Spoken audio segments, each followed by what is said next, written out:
กรณ์ปลูกถั่วงอกช่วยจัดการเวลาให้พี่น้องทั้งบ้านและที่สำคัญสะอาดพร้อมพี่น้องต้องขอบใจพี่น้องทางปากแหวงแขวงอุดมไซที่เพื่อนเสื้อมันสั่งอุปกรณ์ทั้งเบิดสุดเริ่มต้นนี่เนาะจากทางละทางตามในอุปกรณ์สุดนี้เนาะก่อนการส่งมอบเป็นเพื่อที่เขาได้ตกลงกันไว้คือเขาจะมีการเทสระบบให้ก่อนว่าเขาเห็นเนี่ยแค่บ่อเนาะเพื่อว่าเป็นการเสียเวลาหมักของมันอันนี้เนาะจะเป็นปลั๊กได้น้ำเดินจ้องเดินเขาก็มาเชื่อมต่อกับทัมเมอร์เครื่องทัมเมอร์จุดนี้เนาะเขาจะตั้งเวลาไปให้พี่น้องเป็นที่น้อยแล้วหน้าที่พี่น้องไปก็คือให้เขาอยู่ในตำแหน่งออโต้คือแบบนี้เดี๋ยวพี่น้องเด้อแต่เขาจะทดลองอยู่ที่ตำแหน่งออนเขาก็เสียบทั้งสองส่วนที่เข้ากันแล้วเขาเสียบกับไฟบ้านเนาะคือไฟบ้านเขาก็เดินมาเรียบร้อยแล้วพี่น้องเขาก็เสียบเลยนี่เขาเห็นเรียบปกติเลยพี่น้องให้กับอุปกรณ์เนาะเขาจะได้ใน5 กิโลพี่น้องแล้วจะมีแป้งกันชลาใส่กับ30 กิโลนั่นเองพี่น้องส่วนโต๊ะอาหารเสริมเขาจะใส่กับในถั่วอยู่ที่10 กิโลเลยพี่น้องเป็นโต๊ะเริ่มต้นใช่ไหมคะตัวนี้เนาะอาจจะเอาไปห่อก้นถังเผื่อไว้ในถั่วของเราเนี่ยไปปิดปากแล้วก็ปิดคุ้มท้องถังนั่นเองพี่น้องเนาะอันนี้ได้นึงหลังจากนั้นเนาะขอบในถั่วแล้วเขาจะเอาหมูได้ทางประมาณนี้พี่น้องถ้าได้ที่3 8พี่น้องเลยส่วนตัวนี้ก็จะเป็นตัวเบรกนะจะได้แผ่นห้องนั่นแผ่นห้องแล้ว2 อันเนาะสีดำแล้วจะเป็นห้องสีเขียวครับพี่น้องประมาณนี้เลยพี่น้องอุปกรณ์ทางและส่วนตัวอุปกรณ์เนาะเขาก็จะแยกไปหายพี่น้องอันนี้จะเป็น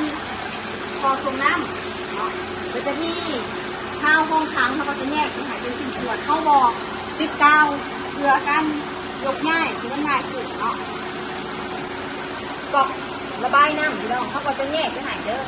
นี่วันนี้เขาจะแยกที่ตัวไปหายใบกับเวลาคั้นเข่ากันที่จะระวังเอาเนาะเรื่องทางบ้านเนาะคนใจเกี่ยวกับอุปกรณ์ก็อยู่แล้วเนาะเขาปลูกได้ยิ่งเขาอยากมาเปลี่ยนเป็นปลูกเวลาพวกนั่งเนี่ยตัวเห็นเขาบอกว่ามันสะอาดพี่น้องบัวแยะบัวมีแบบบัวยาสล่างด้านกระจายเนาะก็สามารถศึกษาทางรัฐธรรมนูญได้วิธีนี้น้องที่ต้องการจะปลูกถั่วงอก3 เป็นอาชีพเนาะมีข้อมูลมีประสบการณ์ทางห้องนะครับเนาะให้คำแนะนำพี่น้องที่ได้ตลอดอายุการปลูกถั่วงอกของพี่น้องทางบ้านเลยเนาะหวังว่าอุปกรณ์เซฟนี่เนาะจะสร้างประโยชน์ให้พี่น้องทางบ้านอะไรตลอดนี่ทางกระจายส่งด้วยมีใจขนส่งพี่น้องด้านในถังจะมีไอทัวได้น้ำอันนี้ทัมเมอร์อาหารเสริมแบ่งกันเชื้อราครอบคู่มือเด้อข้าวห้องก้นถัง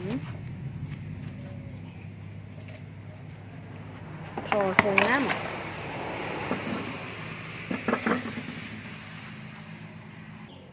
อันนี้แผ่นห้องก้นถังเด้อแผ่นปกครัวอันนี้ใบเบรกน้ำอยู่ในฝาปิดถัง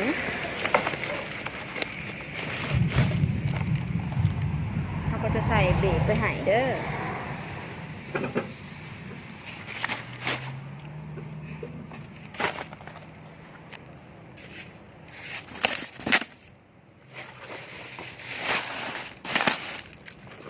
การเชื่อม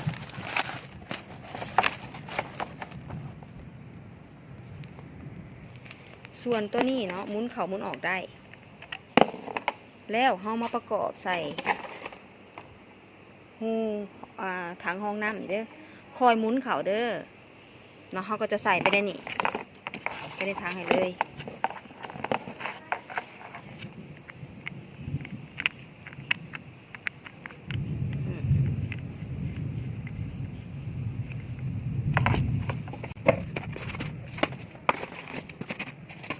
ปิดปากถังไปแบบนี้ให้ปิดไปแบบนี้ให้นะถ้าเขาได้เครื่องแล้วเขาบอกเข้าใจแล้วเขาก็จังลมกันตืมขอบใจเด้อที่อุดหนุนกันเด้อ